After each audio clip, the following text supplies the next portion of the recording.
Hello and welcome to another episode of the ADHD Goals Podcast. I've got a very creative episode for you lined up today. We have on the show Karen Light, and she is a multi-passionate creative who believes that creativity and neurodiversity are essential to making the world a better place. She is passionate about helping others activate their creativity and embrace their unique minds to harness their power and make an impact. And as an executive function coach with over 6 years of experience, she expertly engages diverse learners, helping them see their differences as superpowers. She also helps those who do not identify as creative discover their creative side and use it to forge a more satisfying path with their work. So welcome to the show, Karen. How are you doing? Oh, I'm great. I'm so excited to be here. Thanks for having me. How are you? Yeah, really good. I'm really quite excited about chatting with you today because I was just explaining to you before we started recording that, I do love drawing, but I don't find any time for drawing in my life, anymore. And literally when I was going through your website and looking at some of your videos on YouTube, I was really starting to get excited and thought, yes, I need to be doing more doodling and drawing. So yeah, I'm very excited to have a chat with you today. Yeah, it'll be fun. Cool. So usually we start off the show and we learn a little bit more about our guests. So I just wonder if you could tell us a bit about you and your, how you got into being an artist, and also, how you started to work with people with ADHD and, neurodiverse needs in general. Yeah. Well, I would say that art, sort of selected me. I didn't really select it. It was just something I was born into. And I really do like to start with that because it is foundational to everything that I do. I see myself as an artist creating any experience that I want to make, whether it is actually a painting or a book, an illustration or whatever, but also like my life, my job, my sessions with my clients, my teaching experiences. I like to look at them as artistic pieces that I'm creating. And, I think from a very, I don't know, in college, I started tutoring and working with kids. I always loved that sort of aspect. I didn't love my education classes, though. I kind of hated them. So I quickly dropped my education major and focused on art, but didn't stop working with kids. And eventually I found my way into the whole world of teaching artists, which just was fascinating and awesome and perfect. So I'm like, oh, I get to teach based off of my artistic process. This is great. And a big part of my teaching, which I've been doing ever since, is really getting into the aspect of art and creativity that helps young people connect with themselves and express themselves in ways that they need, right? Not so much, I mean, sometimes it's about the skill, but that's never been the focus for me as an artist with working with other people. And I think that understanding and seeing how the creativity brings out so much, so many ideas, so much understanding of oneself, being able to explain or express oneself with some conviction and truth that you're standing in is just so powerful. So eventually, my teaching did lead me to become an executive function coach. I just fell in love with my neurodiverse kiddos. I loved my ADHDers. I love my autism spectrum folks. I saw them as having superpowers. They were teaching me so much about myself. Like, I was like, wow, I really relate to what you're saying. I feel like my whole life I was living up to so many expectations with schooling and work and but it was hard. It was hard to fit those, and it didn't feel natural to me the way that things were set up to have happen. And that's what I saw in them. And I'm like, there's less of a problem with them, I think, and more of a problem with the way, our schools are designed, our workplaces are designed. And it got me very passionate about it. And I also started seeing this correlation between neurodiversity and creativity, like the way that and I don't just mean being artists, like the way they think, the way my clients would express themselves and think and do things was so creative. And So I just really wanted to start uplifting those things. And then in my own artistic practice, I became really stuck at one point. And I was actually traveling for like 8 months, couldn't access making big things. And I had one of these little sketchbooks, little Mhm. tiny by 5 in my car, and I pulled over on the side of the road one day and just doodled something. Yeah. Now, I have not been able to make my own work. I was really lost in creating work for clients and my illustration company and was stuck. But finishing that one 5-minute doodle was so satisfying. And I started doing it regularly and integrating it into my coaching and just loving what we could get to, the depths, the understanding, somebody being able to see, oh, that's what that means to me. Oh, that's how I can now do that in a way that works for me. Was just stimulated by this little creative doodle process that anybody can do. Mm. So I tried to sum it up, but my brain wants to pick apart many parts of my life, even to tell one story. Yeah, no, I'm as you were talking there, I've written down like 5 questions, and I'm now thinking, oh, how am I going to get to each one without trying to ask each one at once? My first question is everybody an artist, or can anyone be an artist?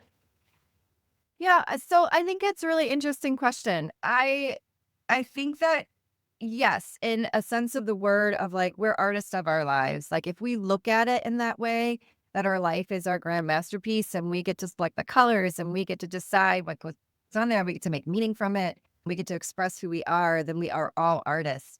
And I think if you want to be, an artist in more of a traditional sense, a career sense, then it takes somebody who's actually interested in learning that stuff. Anybody can learn it, but do you have that desire, that calling to, like anything else, decide to go learn it? Now, creative, I think, is inherent. I think that's a human quality. It gets blocked for a lot of reasons, but I think it's innate in all of us. And people who don't, that's why one of the things I love to do is to show people their creativity when they wouldn't call themselves creative and Mm. show them that I don't think that's true. Yeah, I think you've struck on to the probably the question I was actually trying to ask, I suppose. It strikes me that what makes us human is, we're storytellers, and that is how we learn, how we socialize, how we, learn about how to do day to day, or at least that's how we did do things when we were, sat around a campfire and things like that. But then in this industrial age and people, in terms of finding work, you have to be sort of seen to be specialized and good at certain things to make a living. And I suppose you were saying, something like no, you didn't say this exactly, but it gets taken out of us. If we then go, oh, we can't do that. We can't do that as good as what somebody else can. Then I won't embarrass myself and do it. But I think we need these things as a creative outlet, whether it be telling stories and making or acting and things like that, expressing ourselves through drawing as well. It's a good positive thing. Absolutely. I mean, I'm passionate about doodling because I'm visual, right? But there's so many modes of creativity. And I think drawing in particular, a lot of people have hangups about. Maybe it's the permanence of putting a mark on a page that then can keep being seen. Unlike if you just, do a silly dance move or sing a song, it kind of goes away, right? But it's a visual tool and it should be a part of our expression toolbox. It should be available to everybody. And to me, the difference between doodling or like drawing or, making art in that sense is that it's not about the end result. It's about being in the process. It's about seeing what happens, letting whatever show up, letting it be silly, letting it be light, letting it be heavy, letting it be dark. Like whatever kind of comes is okay. It's just a visual mode of expressing oneself that, again, I think should be available to everybody. Yeah, I mean, especially with, particularly with ADHD, it can be quite strong in people, that perfectionist or hyperachiever, and therefore the fear of maybe, like you say, putting a permanent mark on a piece of paper and it not being how you anticipated it to be, or what you wanted it to be. That can be like a whole reason to like just stop and go, no, I'm not going to do this. But reframing that and saying, no, let's just see what happens. Let's not put any wait on turns out, but let's enjoy the process. That's a very helpful way of sort of allowing somebody to go through the process, I suppose.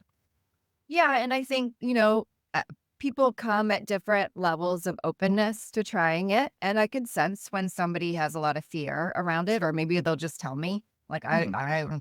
um, and, so there's different methods that I use just to kind of help folks, acclimate and see that it's easier than they think, and that it doesn't have to look like anything, which I can walk you through at any point during this conversation if you would like, a very simple entryway in.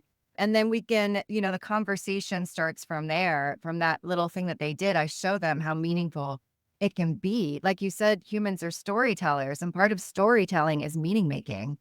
And I think that we could use a lot more meaning making in our processes. When people are thinking about productivity and executive function, it goes in this very like, must figure it out, must produce as much as possible, must do it the right way kind of thinking. And to me, when we add creativity into that mix, we bring the how. Well, how are you figuring it out? How are you going to do it? And so it becomes more meaningful for you and something you actually want to get through the tedium that does show up with any goal that we have, or the challenges. If you're aligned in the how, if you're having a little bit more joy in the process and it's aligned with who you are, then you can be joyfully productive, not stuck in this toxic productivity mindset. Yeah. Yeah, lift out of that a bit. Yeah. To answer your earlier question, I definitely like us to do an exercise in a bit where we do a practical exercise. Maybe I can tease that for a little bit later in the show. But I was just thinking also as well. I remember I was in a workshop, and it was in San Francisco actually. I was doing a life design workshop I was attending, and at the beginning of that session, the facilitator said, pair up with somebody, and they did this exercise where, you know, turning lemons into lemonade. So you each had to say something that maybe didn't work out today, and then the other person would then say, well, we can make that better. We can look at that and reframe it in a positive. But whilst you were both doing that, you were having a conversation, you were actually sat down drawing the other person's face. And I think it was something to do with the act of drawing and doodling, what that does to engaging a part of the brain, helping you to be more creative through the session. And I wonder if there's anything that you could tell us about, the brain and the act of drawing and what that does. Yeah, there's a lot of wonderful things that happen. First of all, whenever, I start somebody in a doodling process, we take a couple deep breaths and we enter in without any kind of need to rush anything. And when they start drawing, a calm can come over. Like it actually can start relaxing you. You start to go inward instead of being so externally focused, which creates a lot of stimulation. So when you go inward, it can calm and regulate your nervous system. Plus, you're aligning, right? Like your head and your body, because you're actually moving with your body, your hand, making a mark. So those things come into more coherence. And you have more, because I think there's a lot of wisdom in how we're feeling, not just in what we're thinking, right? So bringing those two things together can relieve a lot of anxiety. And then as you continue to doodle and you're inward and you're not so taking in so much outward stimulation, your brain starts scanning all of your experiences, all of your knowledge, all of your memories, all the ideas you ever had. And it starts to produce and put together things in new ways. And that's how those insights happen. Those suddenly like, that's a great idea, right? Those little ahas start percolating through because you let your brain go inward. You let your mind go inward and scan for all that stuff. And then as you're drawing too, one of the things I like to assume, you don't have to believe it, but you can play my game at first and then you become a believer, right? Is that everything you draw actually can be extremely meaningful and helpful to you. I had a doodle session with somebody yesterday and, I asked him what he saw in my doodle and he said, I see like a duck, like it looks like their beak. And we started talking about how like, oh, well, that could be like your a childhood memory. And this whole thing came up around like, what could that be? That memory, how does that relate to what we're talking about? Or how does that give me an idea for what I'm trying to make or do right now? And so it's like when you look at clouds and find things in the clouds, only you're looking at it coming from your own unconscious or subconscious, whatever you want to call it. Hmm. So it's coming from an inside part of you. Yeah, I mean that question you're asking there, you're doing a doodle and then you're asking, what do you see now? I do think that for people with ADHD, from anecdotally, that tends to be a quality that they're quite good at is making associations across lots of different silos of thoughts or experience or knowledge, and go, oh, I can connect those two things that maybe perhaps neurotypical people don't necessarily have as much access to. So yeah, I can. It's one of those core strengths that I think many with ADHD share. I agree. I find that part of it, if I'm working with somebody who's ADHD, is just an extremely interesting, meaningful conversation. Like they just like to dive in. I see this, or it makes me think of this. And that's also part of the what we're doing when we're awakening creativity is we're actually awakening our divergent thinking, And so somebody who has ADHD is home there. They're like, oh, I'm home now.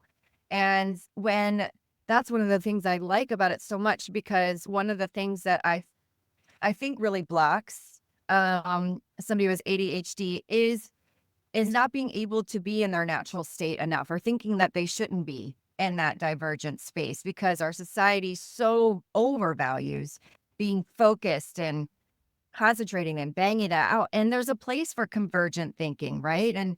But if we allow ourselves that divergence, if we can be out there, then we can feel the pull of what wants to take us into convergence.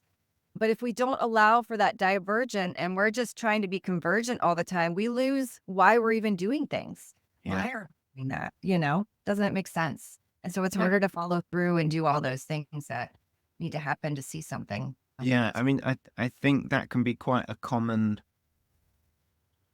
thing of people that are at a point where they're seeking help. It tends to be because they're trying to fit into the typical box and they're struggling, and society is asking them, can you be more efficient and productive? And so they've probably burnt out because they've spent so much time focusing on trying to do that, but ignoring what actually makes them who they are. So yeah, I'm saying, or I'm assuming that a lot of people come to you for that reason, and I'm wondering how many people, because at times people do recognize that I'm not doing as much as what I feel I ought to be doing, as in, I'm not as creative as and I want to take that turn. I suppose my general question is the people that you work with, how are they arriving at you, and how would you start working with them? Yeah, a lot of people that come say a couple things. One is I'm overwhelmed, and I also want to be more productive. So I would say those two phrases come out the most. I have a lot of people struggling to finish what they start, and or having a hard time even getting started. It's just the overwhelming feeling comes up in both of those situations. And so therefore they're not satisfied with what they're actually producing. And I think, I want the process to be so good, but there is something so good about having the product in your hand too, right? Like we want both of those things. So I understand why they're showing up and asking for that. And when we start digging in, what usually shows up is the two things. One is they're actually not allowing themselves to want what they really want because of what they've been told, or what the expectations are, what they've internalized about that stuff, or the way they're going about doing it is not conducive to the way their brain thinks and works and Mhm. wants to do things. So, and usually it's a combination of both, but those are the two biggest pieces that often are blocking them from Mhm. finishing or starting and being more productive and efficient. Yeah, And their idea what efficiency is, that yeah, definition. Yeah. yeah. Because I consider myself as a creative person and have creative tendencies in different, I mean, I was a graphic designer and designed websites, but then that turned into, well, that obviously was a job. And then therefore, so the act of drawing for fun sort of stopped, but I longed for it.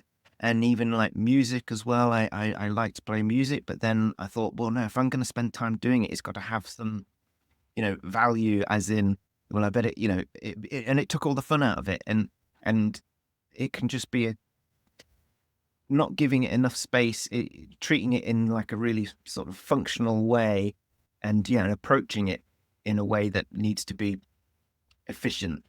It's not really, it's not conducive to actually just doing it for the love of doing it.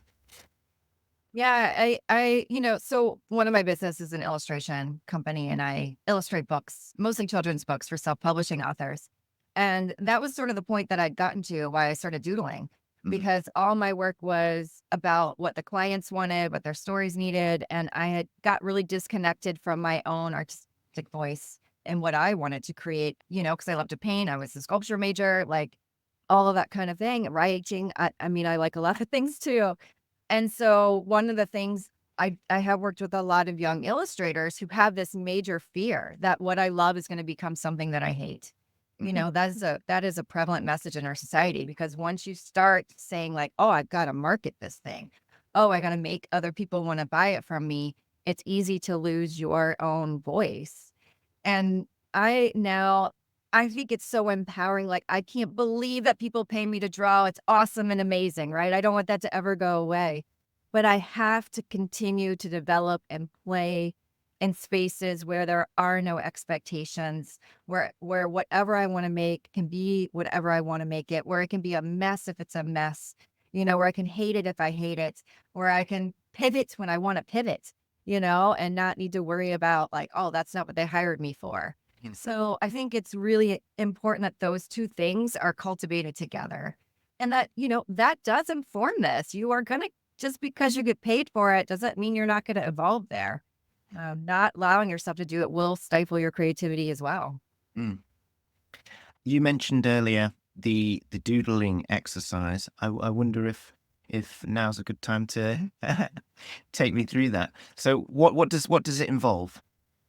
So the name of my company is How Doodle, and I love it because it's a question, right? Well, I love starting with a question or a curiosity. And so I'm going to put you on the spot just a little bit to come up with a curiosity you have or a challenge that's coming up. It could be an everyday thing, like I have too many things on my plate right now and I don't know how I'm going to do it today. Or it could be a big thing, like how do I monetize my music? Like, what's something that might just be interesting to play with for a minute? God, now you've put me on the spot. I don't know. If it's a long pause, I can edit it out. Or can it be something simple like what am I going to do this weekend? Or does it need to be more of a challenge than that? Is it more of a challenge? Okay. How am I going to? I'm recording an ADHD course, but the challenge is getting it out and launching it. Yeah. So how do I market my ADHD course? Like, is it like a mode of putting it out? You know what I mean? Is it like the platform you're putting out or the mode of or the marketing? I guess the marketing. Yeah. Yeah. Okay. So how do I market my ADHD course? Mm-hmm. I love that. So, and coming up with a question, I totally put you on the spot in a session. These things usually arise quite naturally. We're already talking about stuff. A good question pops up. We're like, oh, let's explore, right? Mm-hmm. And so how do I market my course?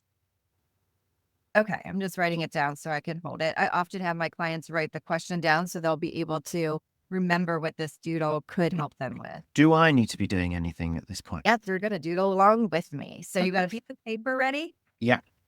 Okay. And one of the things I just want to mention that I love about a doodle is like it requires nothing fancy. So it's something you can do with a scrap piece of paper and a pencil or whatever you got lying around. Mm-hmm. We're going to close our eyes when you're ready for just a second. And take a nice deep breath in And as you release it, let your body relax, your shoulder relax, the tension in your head and your face and your neck, your stomach unclench. Just feel yourself soaking into your chair. And when you're ready, I want you to blink your eyes open. And in the center of your paper, I want you to start drawing like the slowest tight spiral you've ever drawn. So like pretend you and I right now are in a competition to draw the slowest spiral. Just notice the tension in your hand, release it. Notice that if you're clenching your stomach, let yourself breathe, let your shoulders relax. Notice if you're trying to make it a perfect spiral and let that go. Your lines touch, whatever. If it's not a perfect circle, whatever. Just fall into that rhythm for a second. And then start letting your pen or pencil or what marker, whatever it is, guide you. Wherever it wants to go on the page, just let it start flying around the page however it wants to. However fast or slow it wants to. However far out it wants to go.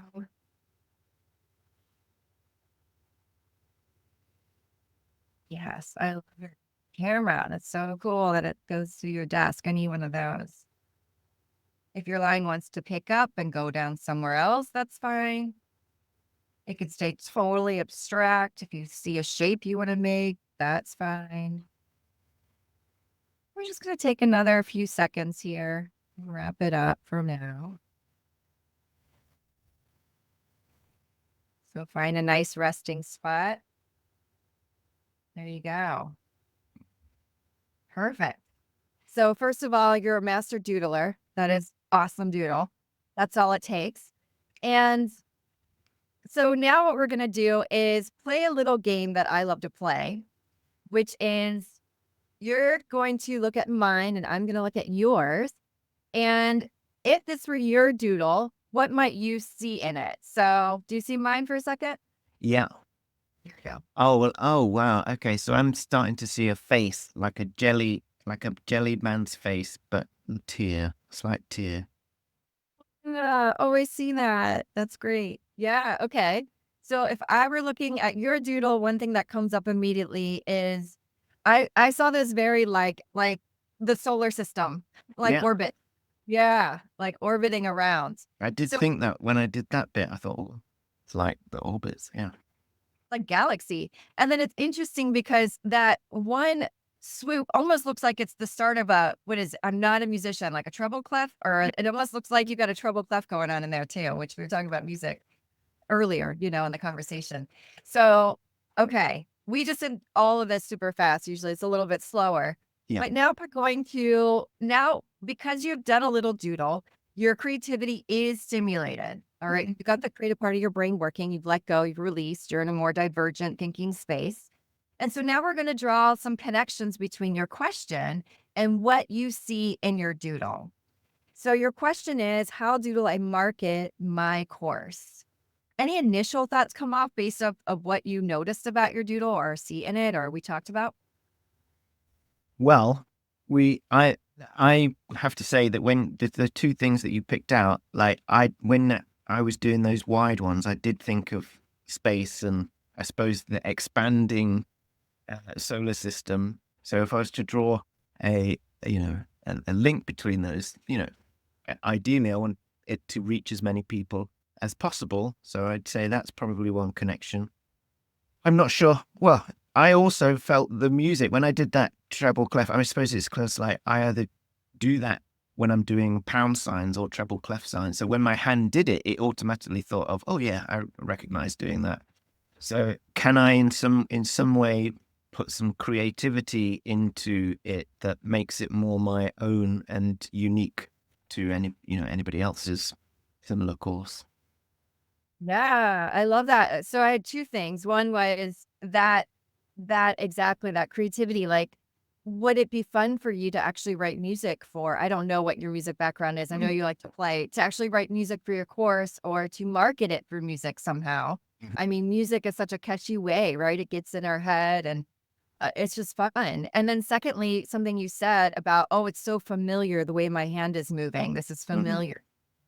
And sometimes we think we have to, I know this is something that I've struggled with as a creative. Like when I go to market my stuff, I have to do something that isn't natural to me or it's going to be really new. But if I switch my thinking and I think, what's natural to me in Hmm. the way I like to share my work, what feels good and familiar to me, then I stand more confidently and I can share it and I get different ideas about that as well.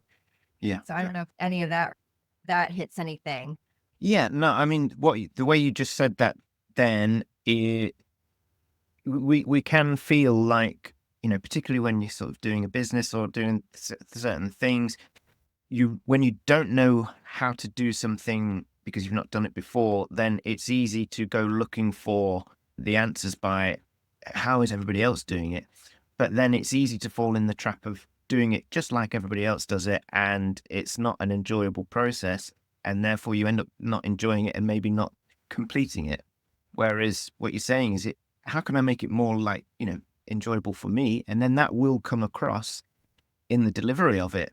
You quite clearly you're expressing yourself, and therefore people will be, I assume, uh, more intrigued by what you have to say if they feel that you're being genuine. Yeah, genuine. And can I share a quick story about that? Yes, please do.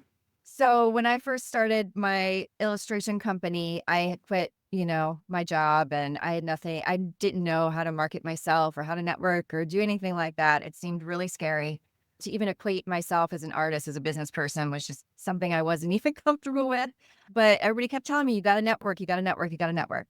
So I signed up for this networking event and I was freaking out. I'm more introverted. I'm very comfortable in front of kids at the time. I'm more comfortable networking now, but I was put me in front of a group of kids. I'm good. I'm fine. But other places, I'm like withdrawn and quiet and listen. And, so I was like, how am I going to sell myself? I hardly know what I'm doing. Everybody knows what they're doing. And I was like, well, one thing that I always get excited about is if I make something, right? And I want to show, because I'm visual, I want to show people what I made. And so instead of setting myself up to talk about myself, I drew pictures and I laminated them. And when I went to my networking event, I just showed pictures and it was easy for me to say a few things about the pictures. And everybody got it. And not only that, but they all wanted to talk to me because everybody else was just talking about themselves. And I brought pictures and that was super cool. Yeah. And so I got just, even though I was doing something that was scary, and this is a really awesome technique because self-regulation, right, is an emotional regulation is a big executive function, one of the foundational ones. Like if that isn't in place, it's hard for the other executive functions to Yeah. follow. Um, so pairing, like if you're taking a risk or going out or having to be a little courageous, how can you bring something that's familiar with you? How can you do something in a way that you feel confident in and pair those two things together? It can really help you to stretch without sending your nervous system into such crazy panic that it reverts to comfort zone for 6 more months. Mm.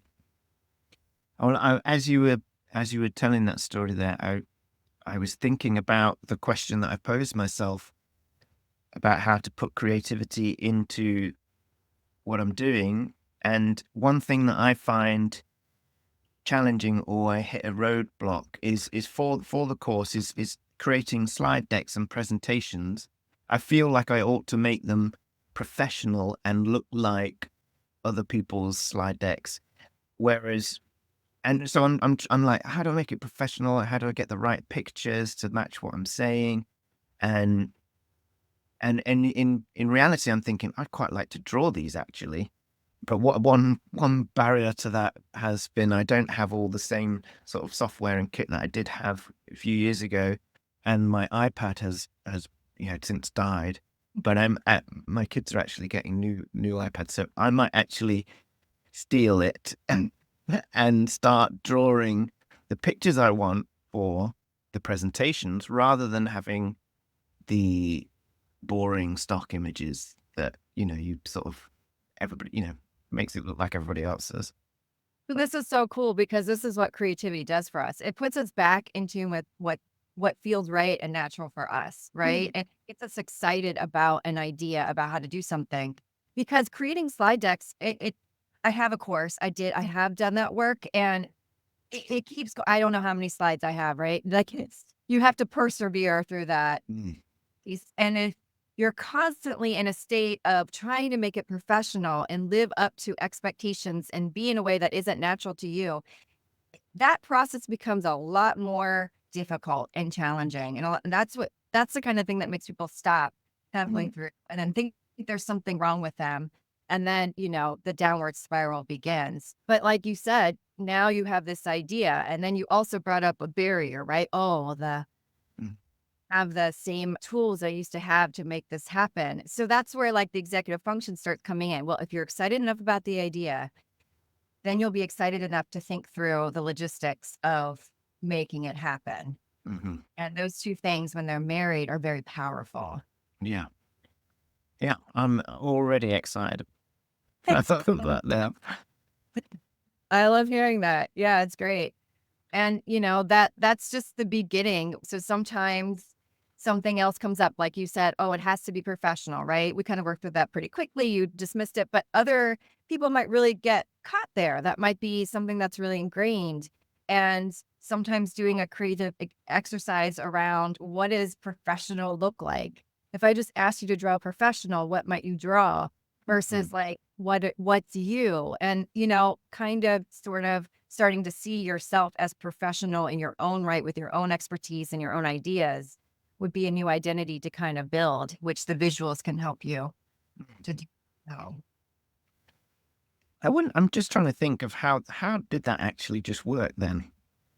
Because when I was doing the spiral, I was following the instructions. So, the spiral's a spiral. And then you said, now let it go wherever you want. And I think it took me a little while to actually break away from doing the spiral and feeling free enough to do the treble clef type thing. But essentially, I wasn't thinking about the challenge that you set in the first place. It was literally the process afterwards of saying, now what do you think? And relating it to the challenge. I'm thinking, I'm trying to make sense of it. And I'm releasing what is top of my mind and allowing the things that are a concern for me to reveal themselves. Wow. Yeah, I think there's two things that I think are really interesting. One is, and I'm afraid I'm going to forget. So let me just write this down so I don't forget the second thing. One thing is when we are in a like figuring it out mode, we're actually not like in a figuring out mode of like, I'm kind of hitting my head against the wall, figuring out mode. Not just like happily and creatively and curiously figuring it out, but like when I'm hitting my head against the wall, we're not allowing our brain to fully work for us. Like we have this like idea that we have to be very consciously thinking about something very directly to figure it out. And when we stimulate our creativity, we activate more of our brain and we let it work for us. It work for us. Like, and it reveals itself in different ways. And this kind of comes into the second part of what I wanted to say, which is we think in thought patterns often. And we get stuck in those same grooves, right? Neuroscience, what fires together, wires together. Once it's wired together enough, it just keeps grooving in that same spot. And now you introduce a visual that doesn't necessarily fit into that. And your brain goes, wait, what? And you can kind of transcend the loop that you've been caught in to see something new, to literally see something new and think, and therefore think something new. So that's two things that I have really noticed about it. So sometimes I really encourage my clients this can work also in any relaxed state. So I'll tell my clients a lot, like in the morning when I know I've got 5 clients today, I'll kind of think about each person, maybe just review the goals we set last time, and then I'll go take a shower, do my morning routine. And then by the time I sit down to start my sessions, I know what I'm doing with everybody. My brain put it together while I was relaxing. Relaxation is your best friend in so many ways, but we don't give it to ourselves and we work harder because of it. Yeah. It reminds me of something I once heard about Walt Disney. And I've mentioned this on the podcast before, so forgive me if the listeners are bored of it. But if I can remember it rightly, he had I don't know if he physically had 3 rooms. Maybe he obviously had space for 3 rooms at Disneyland, but he would have 3 rooms for creating ideas. And the first room, there was no limitations, and everything was possible. And so he would, if he had a new idea for a film or something to do with Disneyland or whatever, he'd say, right, okay, what was the best thing that could be? And he would allow himself to come out with ideas. And then the second room was supposed to be, well, now think of all the reasons why that won't work. And then in the third room, it'd say, well, all those things that said it wouldn't work, how can we make it happen? Or what can we do to overcome it? And I suppose the point is as you were saying, sometimes when we're trying to solve a problem, we're hitting our heads against the wall, is we're coming at it with a practical frame of mind instead of a creative frame of mind. That practical frame of mind is shackled by logistics and things like that. Whereas sometimes we can, if we relax and set our brains free, we can figure out something that is more innovative. Yeah. And knowing when each is needed, right? So here's a quick little visual, if you're at this space of hitting your head against the wall, it's like everything is very narrowly focused, right? It's all right here, like this little dot on my page. If you get into a playful, creative space, now it starts, I'm drawing lines for people who are listening away from this and in several directions from this center point. You're in divergent mode. So you got thought here, thought here, thought here, thought here, thought here. But then usually when you're out there, if you listen, if you're really paying attention, one starts lighting up. Drawing a star while not looking at my page.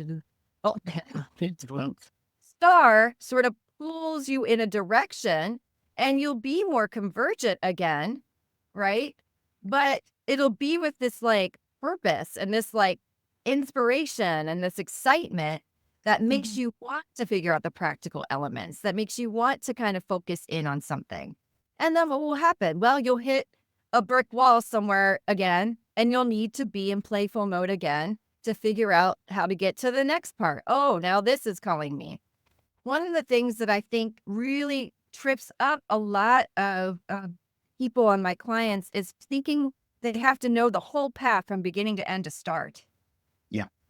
But how can you do that when you have to go through those processes? That's the way our brain needs to work. They need both halves. It needs the convergence and the divergence, and then to dance, Yeah. I love rooms. Oh, Yeah. how fun is that? That's okay, I'm going to rearrange my whole house now. No, I didn't.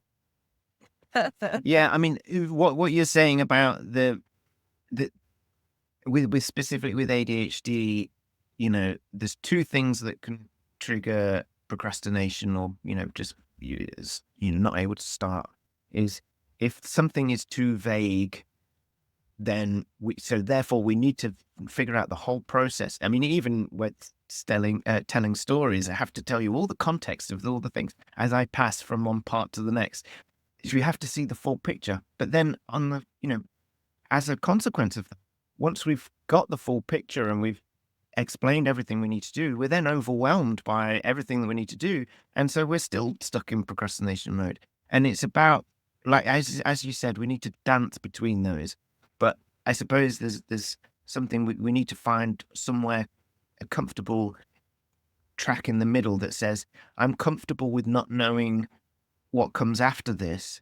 I've maybe highlighted it and said that it's there, but I need to get started and get to a milestone where I do know how much I need to do or what else I need to do to get that done. Yeah, I agree. I think it is. It is. I call it a dance all the time because there's some steps and some you don't, right? And you feel the music and you're paying attention, you're finding a rhythm. But even with what you said with your course, you have the vision. I have this course, and it's an exciting vision. It's an inspiring vision. But we don't have to know exactly the whole plan to get there. What you have to figure out, right, is what's my first next step here? Yeah. What's my first next step that feels good, that feels aligned? And if you're hitting your head against a brick wall and you don't know what that is, then we need to get creative and open up. Or if I ask you that question, you're like, oh, I need to do this, then go. Why are we going to diverge your thoughts when you're that clear and focused? So that's why you got to know when it's time to use the creativity and divergent thinking, and when it's time to get practical and hone in. Yeah. You're clear. I'm not going to make you think of 5 more other first next steps. I mean, So, Karen, tell the listeners where they can find you on the internet and how they can reach you if they want to work with you. Where can we find you? yeah. My website is howdoodle.com. And right now I have a fun, I don't know, I'm a quiz person. I love to take a quiz. I can't resist it. So right now, if you go to howdoodle.com/creative leader quiz, you'll take a little quiz to see what kind of creative leader you are and get a couple little tips there. So that's fun. And then the other place I like to direct people to is my free Substack, doodlediary.substack.com. And I share all things creative there. So you'll see my creative coaching work, you'll see my illustration, you'll see my paintings. And I love to write about the creative process and what helps us to create what we want. Fantastic. Well, I will put links into the show notes for both of those places as well. And I believe you've got a YouTube channel as well. I could put a link to that. Yeah, I'll doodle. Yeah. And it says here the Doodle to Doing podcast.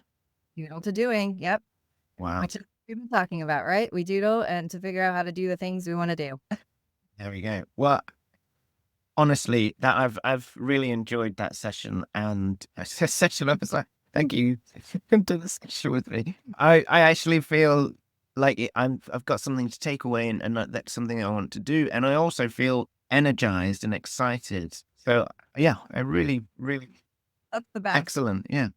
Yeah, thanks for having me. This is such a fun conversation. I love the convergence of these topics. So really appreciate being here.